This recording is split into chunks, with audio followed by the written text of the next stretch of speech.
probably not a good idea to egg Nick Saban on prior to when you play him. Here was a quote from their press conference earlier this week, and Nick's asked this question. Hey, Coach, we've seen Lane Kiffin kind of poke fun at you a few times. Today he was asked about the Saban versus Kiffin matchup. He said, "We're not playing, but if we did, he couldn't cover me. I'm worried about him because he's elderly." Would you like to respond to that? No, I think he's probably right. I wouldn't disagree with him. I guess what I would ask is, when he's my age, what's he going to be like then? I don't know. I mean, it's a little bit of a, disadvantage to be, my age and have had a hip replacement. But, I still pride myself in my ability to cover. I just don't think I could cover him. And with that quote, I'd like to welcome in. That was well handled. I know. With that quote, I'd like to welcome in Tom Murphy into the conversation. Tom, by the way, is a standout flag football player, and he was one of the best ones. Tom has not had a hip replacement yet. And so, Tom, the question now I direct to you: could Nick Saban cover you on a football field? Oh my gosh, I don't know. No is the answer. I can't run like I used to. He can't cover you, Tom. But I have to say, I watched that clip too, and when the question was asked, I thought, "Oh, he's going to get kind of prickly here." But he did it. He did it very deftly. I thought he answered it well, and of course, Lane Kiffin responded to that video with a picture of a goat. So I kind of like the banter. Yeah, and it was fun. And in contrast to Mike Leach, who I love to hear him do his pirate stuff and all his weird stuff, but on SEC teleconferences in 10 minutes. He's grumpy, man, and I wish he wouldn't do that. I think Lane Kiffin and Nick Saban actually have a better relationship than what is portrayed. I think Lane Kiffin frustrates Nick Saban, but I don't think it's as contentious as it's portrayed.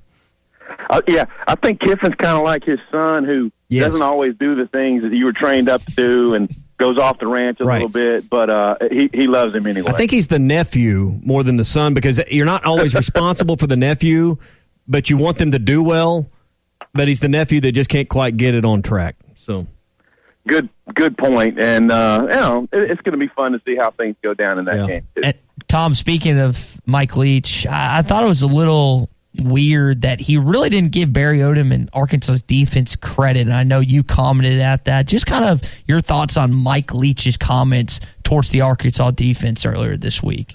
Well, he did in the post game, but he was frustrated on Saturday night because he said it was more what we didn't do than them, because his offenses have seen that coverage before, have seen 3-man rushes and just trying to cover all the zones and make you work for it. And they did. On their second possession of the game, they worked for it.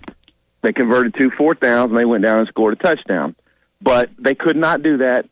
They couldn't repeat that all night, and so there was some frustration there. But the point he was making yesterday on the SEC teleconference was, just because we make a misstep, people think, there's this new defense. He's in the SEC now. It's a different league. He stepped up in weight here, and now everybody's going to do this. They've seen that before. I mean, a lot of people. I tweeted that out, and it's amazing to me the conversation that I've seen on my timeline of people going back and saying, this is what Washington did. They were successful against Washington State. It's just that the quarterback and the receivers, they have to be patient. And KJ Costello, who got rich quick against LSU, didn't quite have the patience, threw into coverage, and it frustrated him. So I think Mike Leach got a little impatient on Saturday night, and it proved to be costly. I would have kicked a field goal on the first 4th down there in the fourth quarter, would cut it to 21-17, and then the next time you go down, if you happen to get a touchdown, you take the lead. So I think his impatience was a little costly, and KJ Costello's as well. Yesterday, you inquired with Sam Pittman on the conference call with league coaches about what you labeled as the killer bees. Boyd, Burks, and Monteric Brown on the defensive side. He replied that 2 of the 3 he was hoping or felt would be available. Who of those 3 do you think this team could most afford to miss from this game on Saturday? 2 on the offensive side, 1 on the defensive side. Who could afford to miss the plane ride the most for this team? Wow, that's a tough question. That's why I ask it to you. Yeah. Oh, gosh. You're good with tough questions. Thank you, Tommy. When you look at each one individually, they're huge. I mean, Buster Brown, the play he got hurt on, he blew up. It was just indicative of the way the Razorbacks played. He blew up a tunnel screen, smoke screen, whatever they call them, for a 2 or 3 yard loss. But that happened a few times on that night, and he's their best cover guy. However, after that, I mean, when you're playing zone, it's a different skill set to play the zone. We all know. So if they're going to play a lot of zone against Auburn, maybe they could best afford to not have Buster Brown. But what a great player. And then Burks is such an important part of the offense in terms of being a big body guy that you could throw some 50-50 balls to, or let him use his leverage to hold a defender off. So he's huge. And, of course, Rakeem Boyd, it looked like to me he was on his way to being established in that game. I think if he had kept at his pace, he'd have rushed for 70, 80, 90 yards, and it hurt not to have him. Traylon Smith was a good backup, but if you don't have Boyd, then the backup to Traylon Smith is maybe a Monte Spivey, who would be very inspired going back near his hometown in Alabama. So very, very tough question. And I tell you, his response, it's very indicative of today's coaches. They don't want to provide any information that they don't have to regarding injuries and availability and stuff. Dorian Gerald, still question mark. All those three guys, not really sure. And Auburn's got the same thing going on. KJ Britt came out of the game, their best linebacker. He's hurt. Sean Shivers, one of their running backs, super fast guy. He's hurt. So is Eli Stove, the guy who had a big touchdown against Arkansas a few years ago. And Seth Williams, their best wide receiver, has been dinged up. I expect some or most of those guys to play, but they're not at 100%. Yeah. Let's go back to Monteric Brown's situation. If he was the one that was unable to go or be anywhere near 100%, Malik Chavis is behind him on the depth chart, but I know there's safeties, but could you somehow, Joe Fouché didn't start but was a key part and got SEC co-defensive player of the week. Simeon Blair is getting more time. They're listed as co-starters in one of the safety slots. Could you maybe utilize those guys, even though they're safeties, a little more in your game plan? We saw Miles Slusher come through on the only blitz and put some pressure the one time. That led to a big play on Costello last week. How could you maybe reconfigure the secondary a little bit with that nickel and reconfigure your corners a little bit with just those athletes back there to make it work? Yeah, one thing we've learned so far in 2 weeks of Barry Odom, and they were so smart, the entire coaching staff was so smart during camp because of COVID to just cross-train and give guys reps at positions. Maybe, if you're a nickel, then you rep at cornerback. If you're a cornerback, you rep at safety and nickel. So let's take a Ladarius Bishop. He's been a cornerback in his past. He's behind Greg Brooks at nickel and played okay the other night. He could play cornerback for you.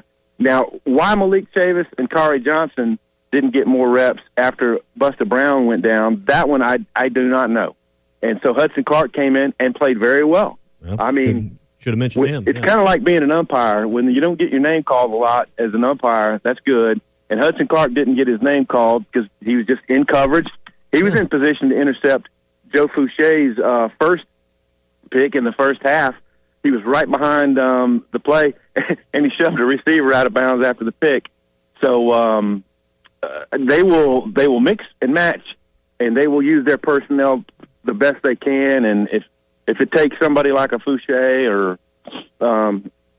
a Ladarius Bishop playing corner if they need, then that's what they'll do. Well, I'm glad you brought up Hudson Clark because the depth chart in the notes this week, he's not even listed for whatever reason in the 2D. Pretty amazing that a walk-on guy who has been practicing so well that Sam Pittman said this Saturday night that Barry Odom and Sam Carter came to him and during the week and said, look, Hudson Clark has earned reps. He's going to play.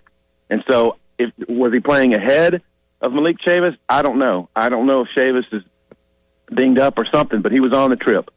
So I think if Chavis and Johnson are in shape to play, then we might see those two guys and Hudson Clark in this upcoming game.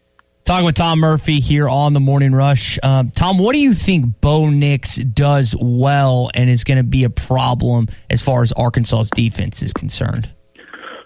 Well, he passed all over him last year, and this is a different Arkansas defense, though. I think they're going to do a better job of getting pressure on him. He's elusive in the pocket. He's a guy who senses pressure. So if you're getting pressure from his backside, it's almost as if he feels it, and he can scramble away from it. He can use his legs. Now that we've seen Felipe Franks a couple of games, I like his running ability, but he's not super twitchy in the pocket. He gets to the open space, but it's not real fast. I mean, he's 6'6", and I think Bo Nix might be a little bit small space faster than Felipe. But there's some pressure in that Auburn camp. How does that manifest itself in this game? I don't know, but there's pressure. They didn't run the ball against Georgia, so they're going to be trying to really push the run game with Tank Bigsby. But what's the depth behind him if Shivers isn't available? Mm-hmm. Arkansas has maintained against the rush very well so far. So I can see if they can hold the run game down and really force Nix to go to the air, there's going to be some pressure from Chad Morris and Gus Malzahn on how they move the ball against Arkansas. I'm not expecting Arkansas to completely duplicate everything they did against Mississippi State. That was a winning game plan. But when you get so high and you win a game like that, it's hard to come back the next week. I still think they're going to be a good tackling team. To me, their tackling has been the single most jump from last year. Those safeties come flying down. I mean, Jalen Catalon nearly stopped the first fourth down play. He just missed the running back Johnson's legs, which would have been a tackle for loss. They come flying down, and they hit you, and they take you out at your legs like Brown did on that tunnel screen. And it's been if you're a Razorback fan, that has got to be a joy to watch. No, 100% right. Tom, you questioned the running back depth for Auburn right now. Harold Joyner has entered the transfer portal. Now, he has yet to play this season, but he's a running back, and you mentioned Shiver potentially being injured. How confident do you think the Auburn fan base is in Chad Morris and Gus Malzahn in this offense right now? Yeah, they also have DJ Williams. And by the way, Williams and Joyner both ran the ball well on Arkansas last year. Y'all will remember. Joyner had a 32-yard touchdown late in the game. I think they're in a prove-it-to-us stage on what Chad Morris is going to do as offensive coordinator. The one thing, though, that Arkansas fans can sympathize with is that Georgia defense is for real. Yeah. And Arkansas couldn't run against them either, but they did run for more than Auburn did. So, it's part of the SEC. It's part of the 10 games you're going to play. But Georgia will tamp down your statistics on a week-to-week basis. So if they come out and, if they convert, because third downs are a huge problem for them right now. If they come out and convert their third downs 40, 50%, move the ball through the air a little bit, establish their run game, then everybody will feel a lot better. But that's what I'm saying about this pressure that's on them in this game. Because if they stink on third down, they convert 12, 15, 20%, and, Arkansas gets a few turnovers and comes in and upsets them, then that's going to be the maddest fan base in the conference. All right, we'll let you go on this one. I know with you traveling to the game, the weather's got to be on your mind with Hurricane Delta roaming through the Gulf right now.